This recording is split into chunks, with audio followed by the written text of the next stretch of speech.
Keep your headphones on. Fill your ears and minds with melodies of optimism. Turn out the critics and the cynics, the naysayers, people who say ye nahi ho sakta hai, and treat them as noise cancellation. Dance to your own music and take some risks in life, because it is often the risk taker who changes the course of history, who innovates, who creates something the world desperately needs and contributes to the well-being of millions of lives. You grew up amidst affluence. Were you spoiled as a child? Oh, I don't think so. Not even a teensy-weensy bit?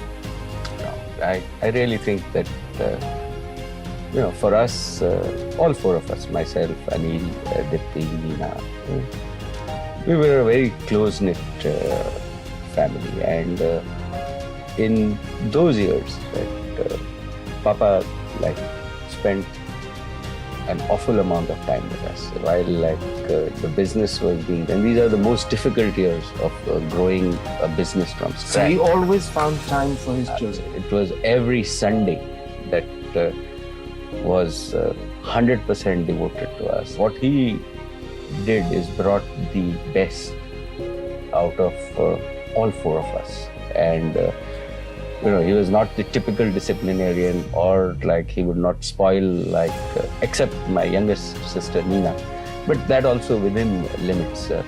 He always focused in terms of bringing the best out of you, giving you the space, giving you the encouragement, and always his general view. And one of my take home was that never have an inferiority complex. Never think that you cannot do it. He would encourage us. He would really stretch the envelope, and I think that for each one of us in the family, and me particularly, that whole relationship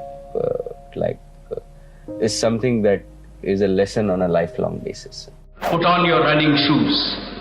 Put on your running shoes, but remember that personal and professional success is not a sprint, but a marathon. We are lucky to be living in a dynamic world where anything is possible. But it is important to remember there are no overnight successes.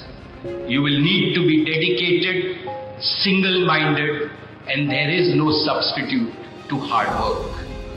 And also remember that in this marathon of life is not a rat race. It is important to achieve our goals, but not at any cost. The second piece that I think I learned is that as an entrepreneur, it's very important to find a problem that you want to solve, that you are passionate about. There is and this is the same thing that, in fact, Professor Sharma at UBCG, I was blessed to have him. He'd always say that I am not going to give you a list of problems and then you can go and work on anything. You find a problem, and then I will grade you on the quality of the problem that you find, and then I'll grade you on the quality of solution that you actually do.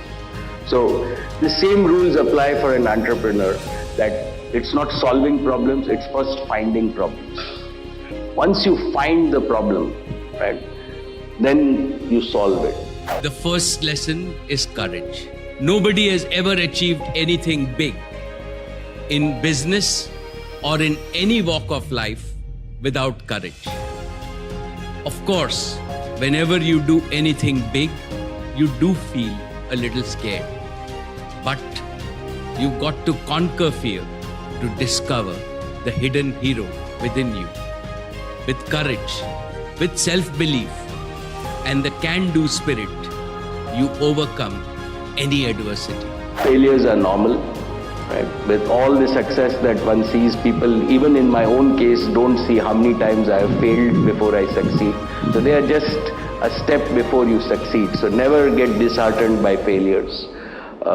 Learn from them, but never give up. Empathy means caring and sharing with every human being in our organization and the world at large.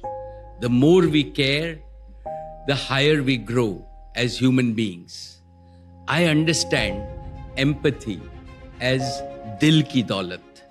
It is the wealth of your heart. The more you spend it on others, the more wealthy you become.